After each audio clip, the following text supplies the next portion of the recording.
Et on se retrouve aujourd'hui sur le BTC qui est parti pour pumper, c'est ce qu'on va regarder ensemble, vous le savez bien entendu. L'objectif encore est toujours des 12 300 $ et on va regarder maintenant avec les décomptes, mettre ensemble bien entendu ce dernier swing trade vers ces objectifs haussiers. On va analyser tout ceci bien entendu ensemble, on ne fait pas attention à l'alerte Norton.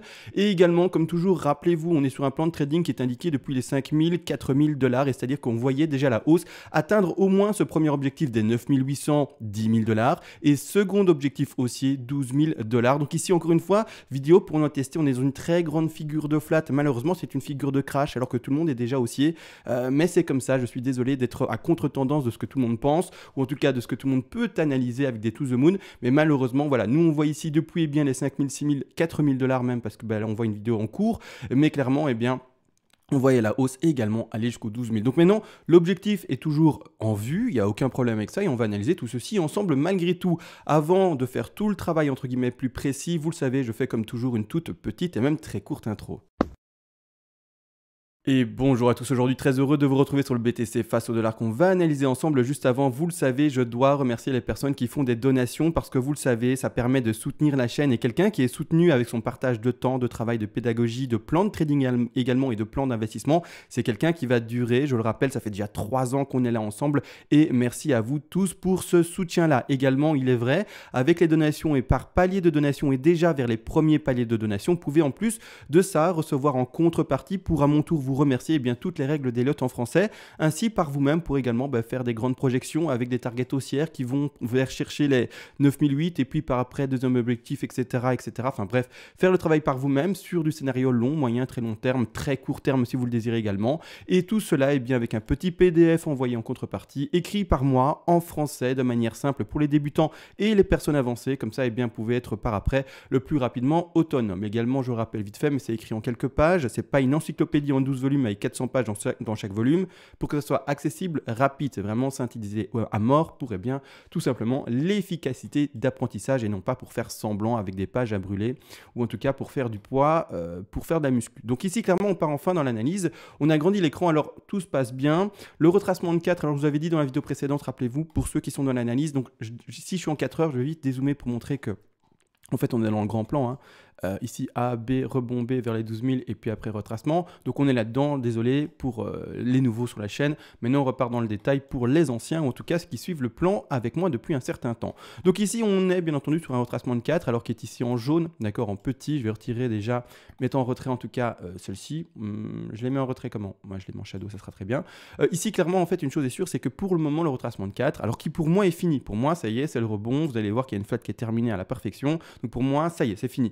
Malgré tout, le retracement de 4 a été faible, il est vrai, mais encore plus faible que ce qu'on attendait. C'est-à-dire que normalement, le retracement de la 4 qui est ici en jaune, je vais la prendre ici, si j'y arrive ici, n'a même pas été chercher les 38,2. Alors, de tête, je dis ça, mais sauf erreur de ma part, donc je vais le revérifier avec vous, mais elle a été cherchée à quelques pixels au-dessus, donc elle n'a pas été, à force des choses, tout simplement, on va le constater, chercher les 38,2. Donc ici, les 38,2, c'est l'objectif classique, comme on l'a vu, normal, on va pas aller chercher malgré tout, je vois déjà le rebond maintenant, alors premièrement, petite bougie verte au moment où j'enregistre, mais dès que j'ai vu en fait que premièrement, on avait touché les 61,8, parfait, et qu'il y avait une petite réaction, je fais c'est parti, go, va enregistrer, ouvre ton PC, c'est parti. Le rebond devrait commencer, ou en tout cas, on est dans une target parfaite de rebond actuellement. C'est-à-dire que quand on prend notre petit Fibo, on est dans ce cas de figure. Alors, le bas de 4 que je valide là, le bas de C que pour le moment je valide là, sauf invalidation et qu'on irait voir des targets plus basses. Mais après à vérifier vraiment. Mais pour le moment, en fait, tout est propre pour une ABC. Alors, premièrement, on va regarder le retracement de B qui est ici. Je vais le mettre un peu plus grand. Je vais même le mettre en très grand. Comme ça, on lit bien les choses. A, B, puis C, rien de complexe. Le rebond de B a été cherché, sauf erreur de nouveau de ma part, ou alors, oui, c'est ça, erreur de ma part, mais on a été chercher les 90. 90 plus. Donc ici, clairement, on a dépassé les 90. On est dans l'occurrence ici, pour ma part, dans une flat. Une flat également, pourquoi? Parce que quand on regarde le RSI ne fait que des plus bas. Donc il fait bel et bien 3 vagues baissières pour retrouver notre bas, le rebond de la B, et puis on écrase avec la C. Alors que vous voyez bien, on fait pour le moment des plus hauts, même avec la clôture des bougies, que ce soit avec les mèches ou la clôture de bougies, peu importe. On fait sur le RSI des plus bas, ça me confirme une figure de correction, d'accord, et non pas déjà des vagues impulsives ou je ne sais quoi ou autre, tout simplement. Voilà, donc ici clairement, ici on est pour ma part dans une flat. L'objectif de la flat est comment est-ce que quelqu'un aurait pu déjà ouvrir un trade. Bon, moi j'ai pris le temps d'ouvrir le PC, d'enregistrer, etc. Mais quelqu'un aurait pu ouvrir son trade sans le moindre problème en lui donnant un objectif, tout simplement au 61,8% de Fibonacci. C'est-à-dire que quand on met notre Fibo d'extension et qu'on le place ensemble, je vais l'ancrer comme ça, quoique, bon c'est bien en fait, c'est déjà très précis comme ça. Quand on le place ensemble, boum, on va chercher quoi? Les 61,8, 61,8, je rappelle, c'est la petite ligne ici turquoise, vert bleu, hein, turquoise, ici 0,61,8. Clairement, on va aller chercher très proprement, pour le moment, une belle réaction haussière, enfin belle. On a une micro-bougie, donc vous allez me dire, bah, c'est un peu tôt pour le dire, c'est vrai, mais tout de même, il y a un trade à tester ici. On fait bel et bien un plus bas sur le RSI. Clairement, pour le moment, tout s'indique assez proprement. Malgré tout, c'est pas parce que je dis que pour moi, maintenant, on a une belle flat déjà dessinée avec cette tendance haussière et qui, du coup, quand on est dans une tendance haussière, comme je l'ai déjà analysé pas mal, durant la hausse précédente qui se situe ici, hein, rappelez-vous ici des 5000, 6000 jusqu'aux 9008 et 10 000, là-dedans, mais à chaque fois, en fait, dans cette forte, entre guillemets, tendance haussière, on n'a connu que, par exemple, des flats qui étaient, en l'occurrence, en régular à 61,8 ou voire... et uniquement ça d'ailleurs, uniquement ça, je suis occupé de chercher, mais seulement des régulars à 61,8 parce que à chaque fois on retrouvait des retracements très faibles. Très faible parce qu'on était dans une tendance haussière assez marquée. La même chose ici, on est dans une tendance assez marquée, donc ici clairement, je privilégie déjà un rachat au niveau des 61,8. Ça peut aller plus bas. C'est pour ça que comme toujours, je rappelle, on fait du trading, c'est-à-dire que attention, ceux qui ne comprennent pas les deux termes que je vais utiliser maintenant, voire peut-être les trois, je ne sais pas, mais le stop loss, si vous ne comprenez pas ça, si vous ne comprenez pas non plus, du coup, les leviers, ou si vous ne comprenez pas non plus, par exemple, les take profit partiels, c'est que vous n'êtes pas trader, c'est que vous êtes investisseur et que vous faites de l'achat-vente, achat-vente, achat-vente avec vos BTC réels sur votre petit portefeuille d'investisseurs, que vous faites des bêtises. D'accord? Donc attention, si vous ne comprenez pas les termes que j'utilise, c'est que vous n'êtes pas avec les outils qui vous permettent de bien faire ça, avec un risque management, etc. Donc ici, peu importe, à vous de vous renseigner. Google est votre ami, je le rappelle également. Google, c'est la plus grande encyclopédie, elle est à portée de main, à 15 cm sur votre clavier. Donc je vous invite vraiment à vous renseigner avant de vous lancer dans le trade de manière aveugle. Donc maintenant, pour ma part, je privilégie cela. Malgré tout, il se peut que le rebond ne se fasse pas maintenant. On restera encore et toujours dans une flat pour ma part, rien de compliqué. Mais c'est-à-dire que si jamais ça devait écraser à la baisse, soyez avertis. Les prochains objectifs d'achat, bon, moi je le vois bien maintenant. Après, ça ne veut rien dire, hein. Donc moi je verrais bien un bel objectif d'achat ici. C'est horrible parce qu'ils ont fait la mise à jour, là, vous avez vu. Ils ont mis 2 points au milieu. Ça m'a... Ouais, c'est horrible. Mais bon, peu importe. C'est-à-dire que les prochains objectifs d'achat, ils sont les 100%, hein, comme toujours les objectifs ici d'une flat, hein, c'est-à-dire que celui qui est en short par exemple, qui c'est? Quelqu'un qui a peut-être short ici en se disant je vais shorter le double top, ou alors qui a vu la flat, pardon, premier TP ici, second TP à 100, troisième TP, ça c'est à la baisse, hein, bien entendu pour quelqu'un qui serait en short, hein, on peut trader le cours à la hausse comme à la baisse, n'oubliez pas, il y a tout le temps les vendeurs et les acheteurs, et ensuite également les 161,8, tout ça sont des zones de take profit partiel pour la personne en short, hein, qui aurait ouvert un short là-bas en haut.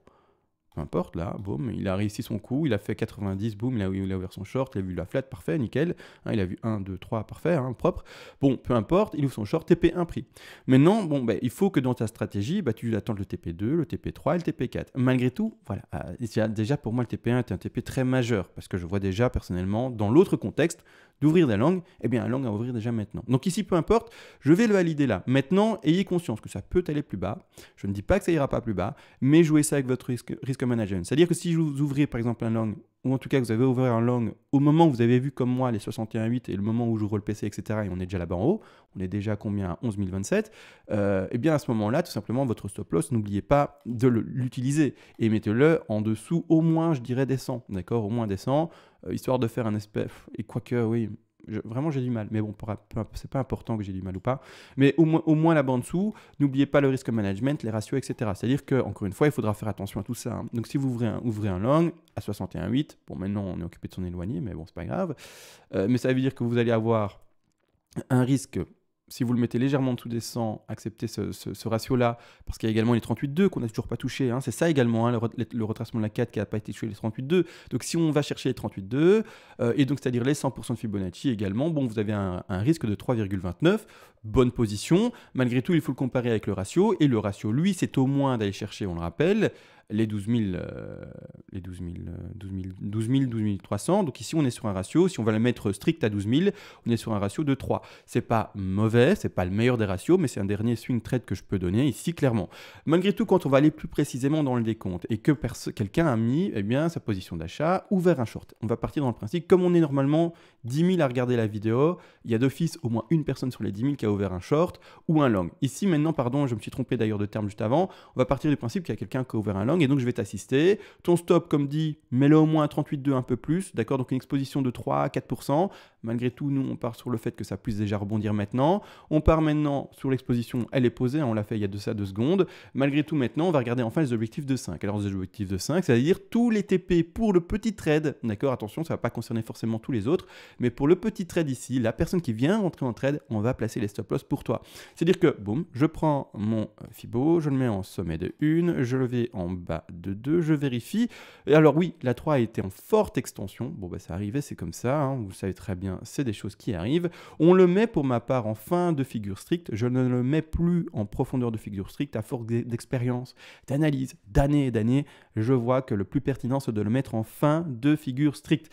Maintenant, les objectifs pour la personne qui vient de rentrer en trade maintenant.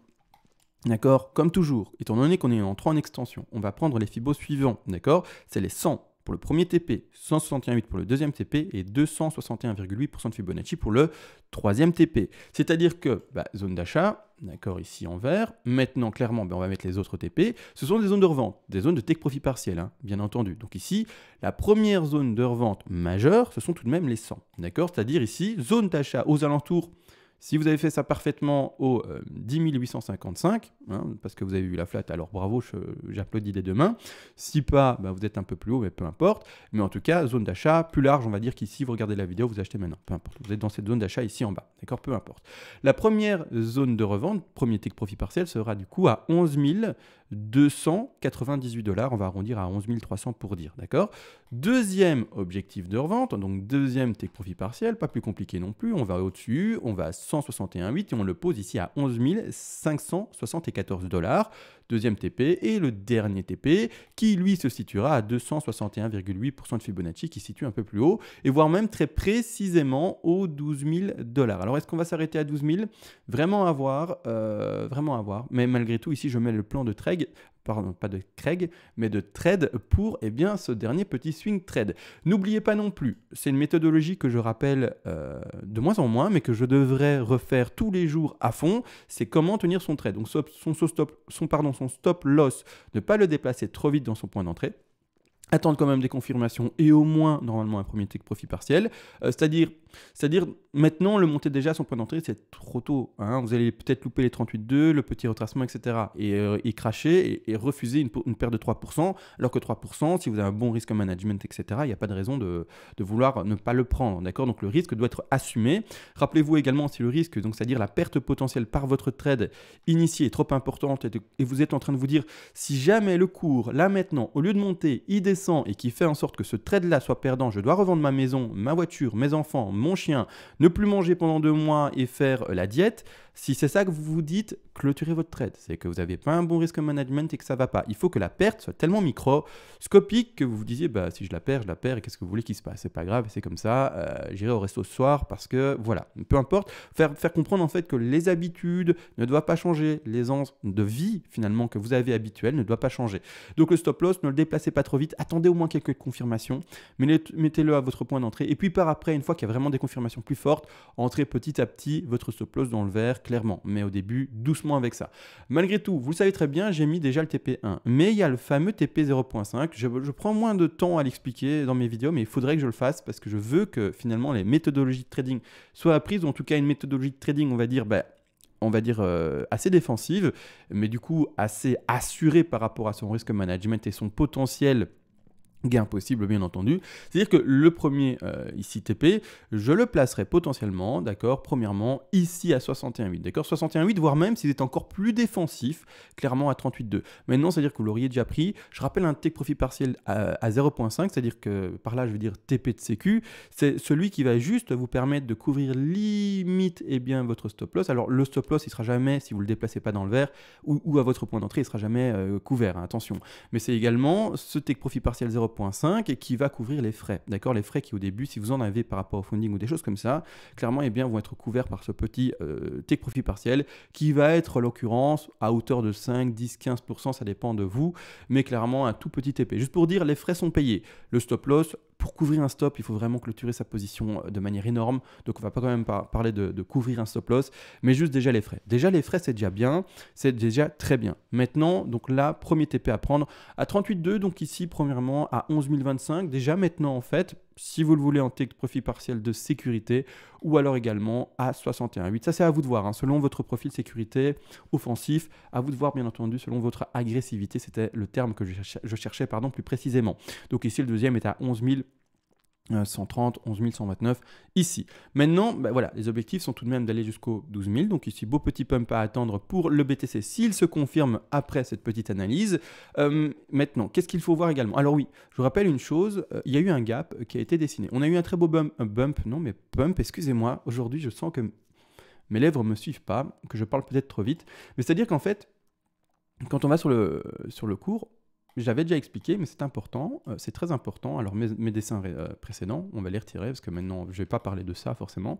Mais en fait, il y a un gap qui est installé ici. D'accord? Vous voyez où il a le petit cercle rose? En fait, il y a un gap. Un gap qui est visible en 4 heures, même peut-être en daily, je ne sais pas. Est-ce qu'il est visible en daily? Même visible en daily, donc c'est un beau petit gap. C'est pas le plus gros gap qu'on ait déjà vu. On a déjà vu des gaps beaucoup plus importants, hein. Par exemple celui-ci, ou même précédemment des gaps vraiment beaucoup plus importants dans les tendances précédentes. Ici c'est un petit gap, enfin c'est un gap, il est bien visible, tant on n'empêche, mais c'est pas un gap non plus énorme.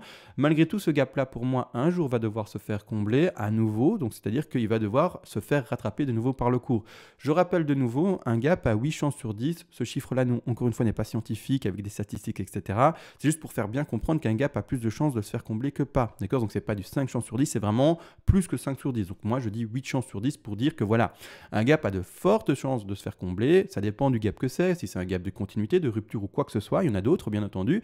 Mais il faut savoir que ce gap-là, qui est aux alentours des 9 915 $ et un peu plus bas ici des 9 675 $, a beaucoup de chances d'être comblé. Donc ne pensez pas tout de suite à un to the moon de folie ou des choses comme ça. Il y a toujours un gap là-bas en bas, donc il y aura toujours des opportunités normalement d'aller revoir les 9000, voire même, je le rappelle, étant donné que pour ma part, c'est bête, mais je suis dans un scénario de crash, de revoir beaucoup plus bas, c'est-à-dire revoir les 6000 et autres. On a, je le rappelle également, des petits gaps aux alentours des 7000 et des 6000, et on a un dernier gap qui est toujours aux 3000. Donc je le sais, j'en parle beaucoup, plus personne n'a envie de croire aux 3000, etc. Mais il doit être pris dans votre plan de trading ou également dans votre plan d'investissement. C'est-à-dire que je rappelle également, qu'est-ce que ça veut dire? C'est-à-dire que vous devez avoir du capital pour là-bas en bas. Même si ce n'est que plus que 5% de ce que vous avez comme investissement capital à mettre sur le BTC ou autre, peu importe, vous devez avoir là-bas en bas du capital, ça veut dire de la liquidité. La plupart des néophytes, ça je le rappelle maintenant dans toutes mes vidéos également, eh bien achètent trop tôt, de manière trop agressive, vont voir par exemple, alors je vais le dessiner de nouveau, mais en fait, c'est important, je crois que je dois